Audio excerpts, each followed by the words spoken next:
Estamos de volta com o Terra Viva Sustentável, hoje batendo um papo com a advogada Bárbara Rubim, ela que é da Associação Brasileira de Energia Solar Fotovoltaica, Absolar.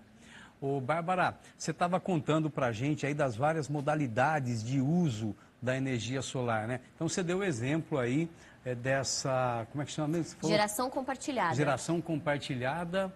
Ou você usou um outro nome? Locação. Também. Locação, né? Isso. Então, essa é uma modalidade, está crescendo essa modalidade? Está crescendo muito, exatamente porque ela vence essa barreira que tantos de nós temos, por exemplo, que é a falta de ter um recurso próprio para investir no sistema. Olha a gente só. tem outras modalidades, por exemplo, a gente tem o que a gente chama da geração junto à carga, que é efetivamente, né, quando um produtor ele instala um sistema na fazenda dele, ele instala junto na casa dele, que é onde ele vai usar essa energia. Só que se ele tiver uma área um pouco maior na casa dele, por exemplo, e um pouco mais de recurso disponível, ele pode instalar um sistema um pouco maior e mandar a parte da energia que esse sistema gera para alguma outra unidade que ele tenha que também esteja no nome dele. Então, vamos supor que ele tem duas fazendas, né? Ou uma casa principal e uma outra casa de equipamentos, que a gente vê que acontece um pouco. E são consumidores diferentes. Ele pode gerar em uma só e mandar a energia para outra, que é o consumo remoto. Dentro da mesma empresa? Dentro da mesma área de concessão da distribuidora. Área. Olha só, muito legal isso, hein? Ô, Bárbara, você sabe que aqui no programa a gente conversa muito com os produtores de todo o Brasil, né? Então, vou pedir licença um pouquinho, só para a gente fazer um registro aqui, pode ser? Eu quero aproveitar, né, para lembrar, né, que no começo do programa eu sempre deixo um recado para quem quiser sugerir tema para a gente discutir aqui no Terra Viva Sustentável. E nessa semana a gente recebeu uma dica do Neto Fernandes, produtor em Vargem Grande do Sul, que fica um município ali no pé da Serra da Mantiqueira, na divisa de São Paulo com Minas Gerais. O Neto pede para a gente trazer um pesquisador da Embrapa Gado de Leite para falar sobre o capim capiaçu, que tem dado bons resultados no trato do gado. Olha, Neto, a sua dica está anotada e a produção do programa está trabalhando o tema, viu? Logo, logo a gente faz um TS só sobre sistema de pastagem para gado de leite e o capim capiaçu, como você pediu. Um abraço para você, viu, Neto? Fica aguardando aí. Vamos voltar a falar de energia solar com a Bárbara. Bárbara, durante um bom tempo, a energia do sol, a energia do vento, elas foram chamadas de energias alternativas. Isso é passado, né? Isso é passado. Não se usa mais esse termo alternativa para elas, né? Hoje o que a gente usa, né, o que se convencionou chamar é que a gente fala que elas são as novas renováveis. Novas renováveis. Em oposição, por exemplo, às renováveis antigas, digamos assim, que a gente tem, que são as grandes hidrelétricas, né, que o Brasil se aproveitou muito, né, utilizou muito grandes hidrelétricas para construir a base da nossa matriz de energia. Então, hoje, 60% da nossa matriz de eletricidade no país vem de hidrelétricas, que é um dos problemas, por exemplo, que a gente vem tendo com as secas constantes, com a estiagem. É verdade. E aí, nesse movimento, acaba que a solar e a eólica têm ganhado bastante espaço. Para você ter uma ideia, Tobias, são fontes, a energia solar e a eólica também, elas tiveram uma queda de preço considerável ao longo dos anos, não só para o cidadão, que é o que a gente falou um pouco, desse tempo de payback, né, de retorno de 4 a 6 anos, mas também para essa geração de grande escala, que é a geração que é vendida, digamos assim, né, para a distribuidora, para alimentar a casa. Uma escala comercial, exatamente. Né? Tá. Uma escala de usina mesmo, de plantas, são essas grandes plantas que a gente vê passando. Ô, Bárbara, e tem alguma novidade que vem por aí? Por exemplo, eu sei que você tem muito contato com os pesquisadores, né? Você especula, você é curiosa bastante, né? Está vindo alguma tecnologia nova nos próximos anos aí nessa área de solar, de energia do vento? Tem alguma coisa que você sabe que é futurista, que você poderia contar para a gente aí? Alguma tendência? A tendência que a gente tem visto no mundo inteiro e que está vindo para o Brasil um pouco mais lenta, mas que vai chegar, é o que você... né, estava conversando de carro elétrico, por exemplo, que são sistemas de armazenamento, né? Se eu comentei com você, por exemplo, que o preço dos módulos fotovoltaicos, né, das placas, caiu 75% nos últimos 10 anos, o preço das baterias também caiu 80% nos últimos 10 anos. A bateria era um negócio caro, né? A gente que lida com televisão, usa muito bateria de câmera, era caríssimo, agora está barateando também. Então, está ficando mais barato e está, inclusive, né, trazendo uma nova oportunidade para aquele consumidor que não é atendido hoje pela rede elétrica, né? Que ou não tem acesso à energia, ou tem que usar geradores a diesel, O que são pessoal muito do caros. Brasil profundo. Exatamente. Então, eles já podem cada vez mais, ainda precisa baratear um pouquinho mais para ser cada vez mais competitivo. Tá. Mas está ficando cada vez mais viável que eles instalem um sistema fotovoltaico, por exemplo, e ao invés de jogar essa energia para a rede elétrica, como a gente poderia fazer quando a gente é atendido pela distribuidora, eles armazenem essa energia na bateria para usar à noite quando o sistema não está gerando. Já tem plaquinha solar que faz isso, né? Tem algumas placas, você compra um kit e elas Isso. vêm junto com uma bateria. Vem uma bateriazinha. Vem com uma junto, né? bateriazinha, isso. Para poste, né? Para colocar em Exatamente, jardim, né? iluminação pública, costuma usar Iluminação muito. pública. Esses sistemas que têm um porte um pouco mais reduzido, né? Um consumo Para bomba menos d'água intenso. também funciona, para cerca elétrica. Exatamente, exatamente. Muito bom, muito legal. Então quer dizer que o acesso vai melhorar a essa tecnologia? Você acha que é um dos caminhos aí? Um dos caminhos, acho que a bateria, sem dúvida alguma, é um dos caminhos.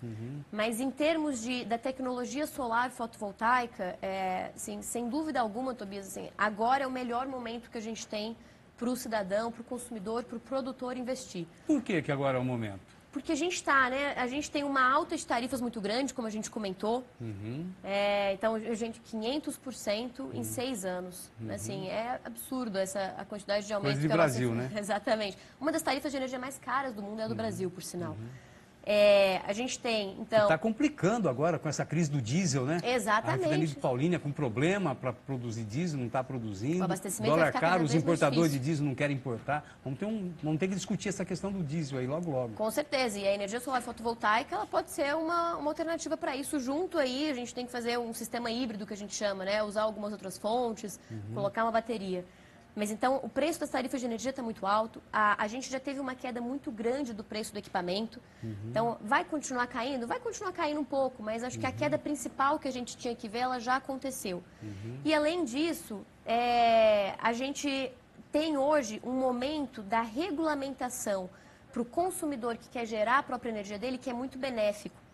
Então, em termos de políticas públicas, possivelmente é um dos momentos mais benéficos que a gente vai ter para esse consumidor, para esse produtor que quer aderir. Essas normas já estão claras ou tem coisa sendo adequada, Essas normas melhorada? estão claras. Acho que o processo de melhora é contínuo. Ah, tá. E é bom Perfeito. que seja, né? É, que seja assim, lógico. Mas as normas estão claras hoje, elas já trazem muitas possibilidades para que o brasileiro possa gerar a própria energia dele. E elas estão, sim, passando por um processo de revisão que a gente ainda não tem tanta certeza se vai ser um processo de revisão que vai beneficiar tanto o setor quanto foi o anterior. Né? Contudo, a gente tem uma certeza, por exemplo, de que quem entrar nesse sistema hoje vai ter o direito preservado. Então, vai continuar sendo aplicada para essa pessoa as regras atuais que são muito boas. Então, esse conjunto todo faz com que eu diria que agora é a hora. Não existe mais o energia do futuro. Ó, além de boa vice-presidente da associação, boa advogada, é uma boa vendedora também do sistema solar, né? Você também está profissional na coisa aí, hein, Bárbara? Acho que é paixão, né? Quando a gente gosta do assunto, quando a gente gosta do que faz, fica gostoso, fica né, fácil. falar, né? E vender energia solar é muito fácil, viu, Tobias? É mesmo? É muito fácil porque é muito bom. Eu vou abrir uma portinha aqui em São Paulo, será que vou ganhar dinheiro com isso? Olha, sabia que no Brasil a gente tem mais de 4 mil empresas já atuando com energia solar fotovoltaica? Que legal. É daí que todos esses empregos estão sendo gerados. Olha, Então, que legal. também é um setor que tem trazido muito emprego. E o mais importante, eu diria até, Tobias, é um emprego que ele é capilarizado. Então, ele não está só concentrado nos grandes centros econômicos, né? Tipo Distribui, Sudeste. né, por todo o país. Exatamente. Olha que legal. Exatamente. Ô, Bárbara, e tem gente, né, capacitada para orientar em vários setores, né? Então, tem o pessoal das empresas, né, ligadas à Absolar, né? É Absolar ou AB-Solar? AB-Solar. AB-Solar, da AB-Solar. Tem os técnicos extensionistas, né? Que trabalham na área rural também, que tem conhecimento dessa tecnologia e pode orientar, né? Sim. As Emateres aí, eles trabalham muito com energia solar também, então tem técnico que pode orientar como que você começa um projeto, né? Onde você vai buscar esse projeto. Então, é bom procurar um técnico extensionista que ele vai saber te orientar e também os técnicos dessa área, né? Das Exatamente. empresas, né? De energia solar. A gente tem visto que o ramo tem ficado de fato tão interessante de uma perspectiva de empreendedorismo, de geração de emprego, que tem hoje já vários cursos e várias certificações surgindo também né, para garantir a qualidade das instalações que a gente tem de sistemas fotovoltaicos. Que legal. Então, são vários ramos, né, de mercado, aí, de cadeia, que estão surgindo dia após dia, trazidos por um setor que é crescente. Que bom.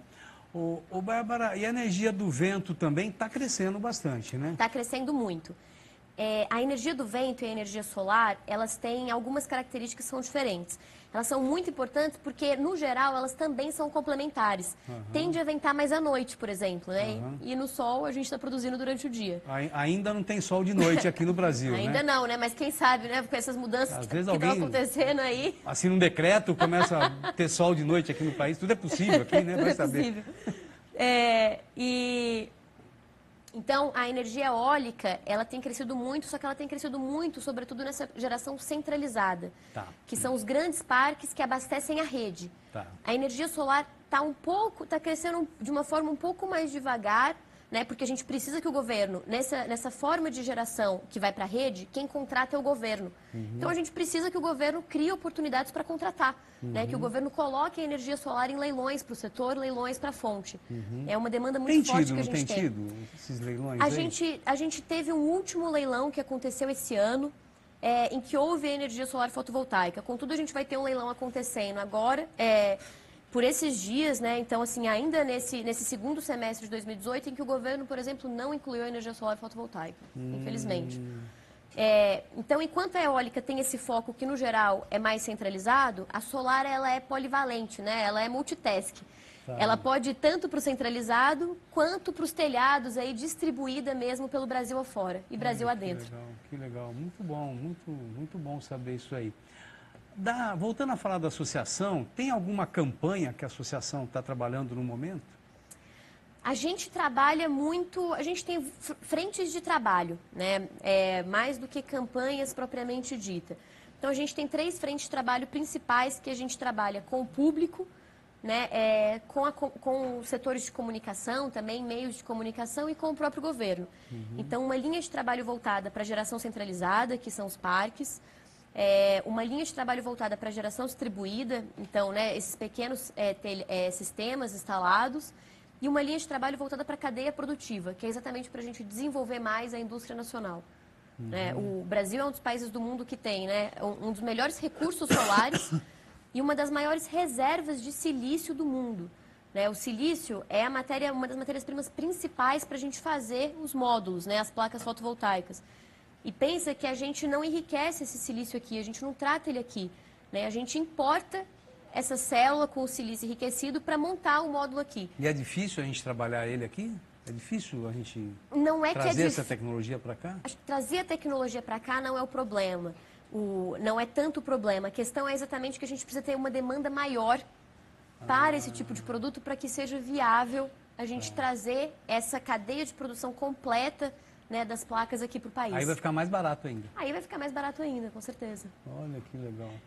Ô Bárbara, você trabalha já há um bom tempo, apesar de jovem, né? Você já trabalha há um bom tempo nessa área de energia, tem uma experiência muito rica, né? Muito intensa nessa área. Como é que você vê a questão da educação ambiental e esses passos aí que a sociedade parece que dá muito lentamente, né?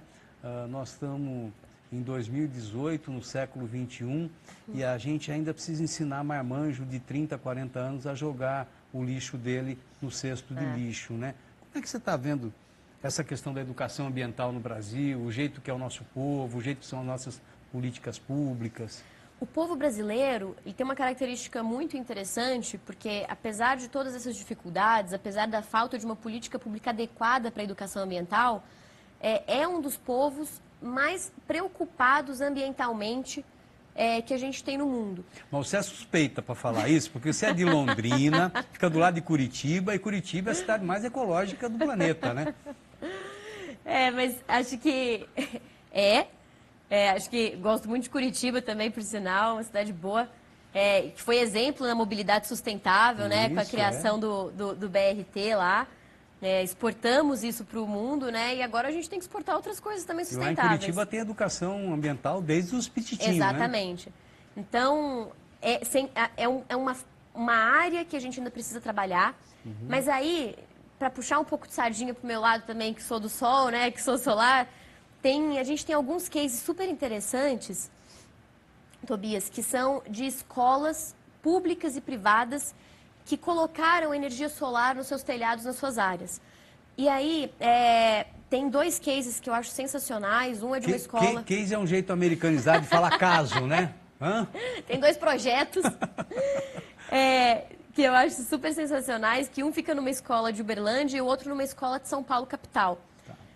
Na Arthur Alvim, em São Paulo. E elas colocaram, houve um apoio do governo para colocar energia solar e um treinamento dos professores também. E aí esses professores passaram a usar o sol e as placas para educar os alunos para fazer educação ambiental, mas também já uma educação sobre energias renováveis.